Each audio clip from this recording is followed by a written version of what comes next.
छठी class के प्यारे बच्चों, ये आपकी विज्ञान की वर्कशीट नंबर 26 है और इस पर आज की डेट यानी 5 अक्टूबर पड़ी हुई है।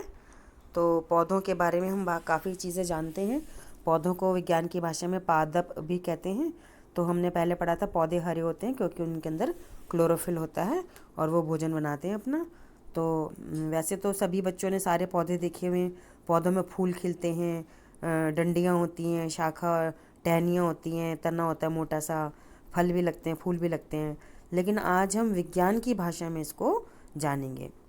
तो सभी पौधों में के जो भाग हैं उनके नाम है जड़, पत्ती, तना, फूल और शाखाएं।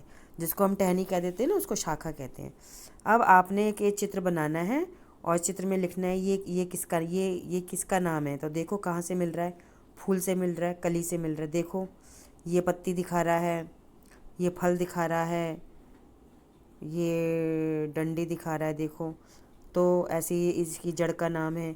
तो कहने का मतलब ये है कि आपने एक नामांकित चित्र बनाना है पौधे का। तो आपकी जो विज्ञान की बुक है उसमें से देख के बना लेना और सभी भागों के नाम लिखने, ये मतलब है बेटा कहने का। अच्छा, तो हम आज आसपास के पौधों को ध्यान से देखते हैं। तो कुछ पौधे तो हमारे घरों में गमलों में भी लगे होते हैं। इन पौधे के तनों और शाखाओं को ध्यान से देखें।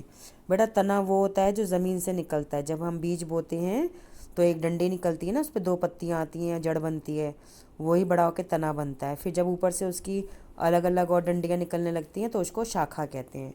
ठीक है, तो ध्यान देंगे बेटा, यहाँ पे एक शब्द आया हुआ है शाक। तो इसको हम दिखाते हैं अभी। ये शब्द आया हुआ है शाक।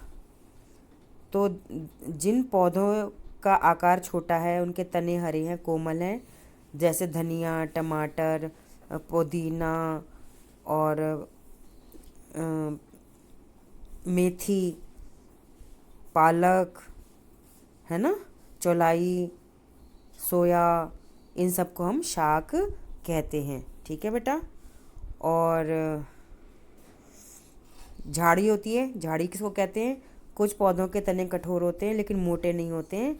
उनकी शाखाएं तने के आधार पर नीचे से निकलती है, जैसे तुलसी और नींबू। कहने का मतलब ये है कि ज़मीन में से पतली पतली सख्त डंडियाँ निकलती हैं। बेटा डंडियाँ नहीं बोलेंगे उनको, पतले पतले तने बोलेंगे। वो ज़मीन से ही निकलते हैं, झुंड के झुंड, जैसे तुलसी में, नींबू में। और मेहंदी का आपने देखा है। और बेर की झाड़ी देखी ना, झरबेरी की बेर होते हैं ना, लाल वाले, है ना, तो उनको हम झाड़ी कहते हैं। ठीक है बेटा। अच्छा, फिर पेड़ किसे कहेंगे? इनका तना कठोर होता है, मोटा होता है, शाखा तने के ऊपर से निकलती हैं, जैसे आम, नीम।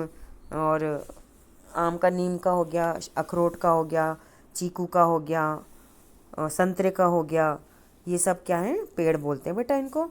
और पता है विज्ञान की भाषा में पेड़ को वृक्ष कहते हैं। ठीक है बेटा, तो ये आपने लिखने हैं। अच्छा, अब वो कह रहा है कि अभ्यास करो। तो बेटा नीचे दिए गए पौधों को शाक, झाड़ी और पेड़ के समूह में विभाजित करें। तो देखो बेटा, शाक में तो हम डालेंगे, देखो शाक के ऊपर मैंने हरे रंग का निशान लगाया ना, ध्यान से देखो। शाक के ऊपर हरे रंग का निशान लगाया है ना, तो जिन पे मैं हरे का निशान लगाऊंगी उनको शाक में लिखना है। तो शाक में आपका आ जाता है पालक, पुदीना और गाजर। ठीक है बेटा। अब मैं फिर रंग बदल रही हूँ। झाड़ी किस में आएगा? झाड़ी पे मैंने जामुनी रंग का निशान लगाया ना, तो झाड़ी होगी चमेली की, गुलाब की, गुड़हल की। ठीक है बेटा। और अब मैं लगा रही हूँ, तो बचा हुआ जो है वो पेड़ हो गया। पेड़ पे गुलाबी निशान है, तो इमली का पेड़ होता है, नारियल का भी पेड़ होता है, जामुन का भी पेड़ होता है। इस प्रकार से आपने उत्तर लिखने हैं। अच्छा, अब प्रश्न 2 क्या कहता है? प्रश्न 2 कहता है शाक का तना डैश और डैश होता है। तो बेटा ये यहाँ से लिखेंगे, हरा और कोमल होता है। ये प्रश्न 2 का उत्तर है। ठीक है। तीसरा है पेड़ की शाखाएं तने के तो ऊपर से निकलती हैं, यहाँ लिखेंगे ऊपर से निकलती हैं। ये तीसरे प्रश्न का उत्तर है। ठीक है। तो बेटा आप आसपास के पेड़ पौधों को देखिए, कौन से शाक हैं, कौन से झाड़ी हैं और कौन से वृक्ष हैं। बेटा वृक्ष बोलेंगे पेड़ को, पेड़ तो आम भाषा में बोलते हैं, विज्ञान की भाषा में वृक्ष बोलते हैं। ठीक है। और बेटा अपना ध्यान रखिए, अभी भी कोरोना वायरस हवा में फैला हुआ है। घर से जब भी बाहर निकलें मास्क लगा के निकलें और दूसरे संक्रमित व्यक्ति से आपको कोरोना आपके अंदर तक ना पहुंच जाए। 2 गज की दूरी का पालन करिए और जब भी घर के अंदर आए हाथ मुंह पैर साबुन से अच्छे से धोएं। ठीक है बेटा।